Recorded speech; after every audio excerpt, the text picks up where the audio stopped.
America ಅಧ್ಯಕ್ಷ Donald Trump ಅವರ Republican ಪಕ್ಷದ ನಾಯಕ ಹಿಂದೂ ಧರ್ಮ ಮತ್ತು ಹನುಮಂತನ ಮೂರ್ತಿಯ ಬಗ್ಗೆ ಪೋಸ್ಟ್ ಮಾಡಿ ವಿವಾದದ ಕಿಡಿ ಹೊತ್ತಿಸಿದ್ದಾನೆ.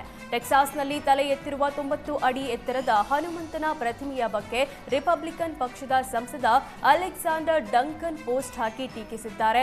ಟೆಕ್ಸಾಸ್ನಲ್ಲಿ ಸುಳ್ಳು ಹಿಂದೂ ದೇವರ ಸುಳ್ಳು ಪ್ರತಿಮೆಯನ್ನ ನಾವು ಯಾಕೆ ಅನುಮತಿಸುತ್ತಿದ್ದೇವೆ?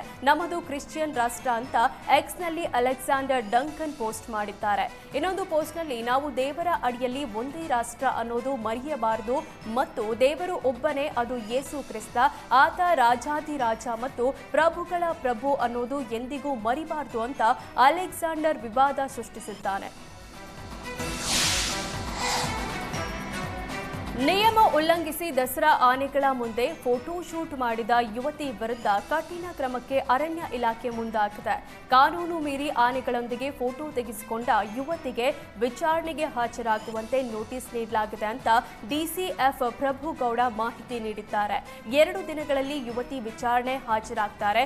ಆನೆಗಳ ಜೊತೆ ಫೋಟೋ ಶೂಟ್ಗೆ ಅನುಮತಿ ಕೊಟ್ಟಿದ್ದು ಯಾರು ಅಂತ ಪತ್ತೆ ಹಚ್ಚಲಾಗ್ತಿದ್ದು, ತಪ್ಪು ಮಾಡಿದವರಿಗೆ ದಂಡ ಹಾಕುವುದಾಗಿ ಡಿಸಿಎಫ್ ಪ್ರಭುಗೌಡ ಹೇಳಿದರು.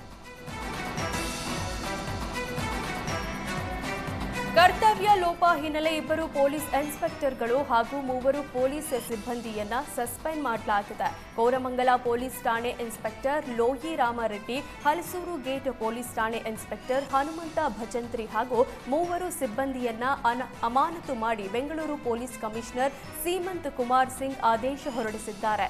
ಚಿನ್ನದ ಉದ್ಯಮಿಯಿಂದ 10 ಲಕ್ಷ ರೂಪಾಯಿ ಸುಲಿಗೆ ಮಾಡಿದ ಆರೋಪದ ಹಿನ್ನೆಲೆ ಹಲಸೂರು ಗೇಟ್ ಪೊಲೀಸ್ ಠಾಣೆ ಇನ್ಸ್ಪೆಕ್ಟರ್ ಹನುಮಂತ ಭಜಂತ್ರಿ ಹಾಗೂ 3 ಸಿಬ್ಬಂದಿಯನ್ನ ಅಮಾನತು ಮಾಡಲಾಗಿದೆ.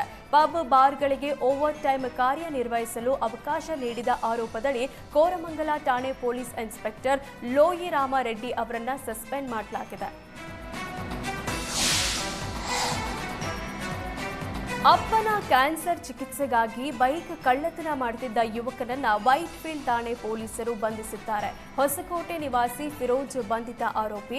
ಫಿರೋಜ್ ತಂದೆ ಮೊಹಮ್ಮದ್ ಪಾಷಾ ಕ್ಯಾನ್ಸರ್ ಪೀಡಿತರಾಗಿದ್ದು, ಅಪ್ಪನ ಚಿಕಿತ್ಸೆಗೆ ಹಣ ಹೊಂದಿಸುವ ಸಲುವಾಗಿ ಒಮ್ಮೆ ಬೈಕ್ ಕದ್ದು ಮಾರಾಟ ಮಾಡಿದ್ದ ಫಿರೋಜ್ ಬಳಿಕ ಕಳ್ಳತನವನ್ನೇ ಚಾಳಿ ಮಾಡಿಕೊಂಡಿದ್ದ. ಕಾಡುಗೋಡಿ ಮೆಟ್ರೋ ನಿಲ್ದಾಣ ಮತ್ತು ವೈಟ್ಫೀಲ್ಡ್ ಭಾಗದಲ್ಲಿ ಬೈಕ್ಗಳನ್ನು ಕದ್ದು ಮಂಡ್ಯ ಹಾಗೂ ಆಂಧ್ರದಲ್ಲಿ ಮಾರಾಟ ಮಾಡುತ್ತಿದ್ದ. ಸಿಸಿಟಿವಿ ಇರದ ಪ್ರದೇಶಗಳನ್ನೇ ಟಾರ್ಗೆಟ್ ಮಾಡುತ್ತಿದ್ದ ಆರೋಪಿ ಡಿಯೋ ಬೈಕ್ಗಳನ್ನೇ ಹೆಚ್ಚು ಕಳ್ಳತನ ಮಾಡುತ್ತಿದ್ದ. ಸದ್ಯ ಆರೋಪಿ ಫಿರೋಜ್ನನ್ನ ಬಂಧಿಸಿರುವ ಪೊಲೀಸರು 20 ಬೈಕ್ಗಳನ್ನು ಸೀಸ್ ಮಾಡಿದ್ದಾರೆ. ವೈಟ್ಫೀಲ್ಡ್ ಠಾಣೆಯಲ್ಲಿ ಪ್ರಕರಣ ದಾಖಲಾಗಿದ್ದು ತನಿಖೆ ಮುಂದುವರೆದಿದೆ.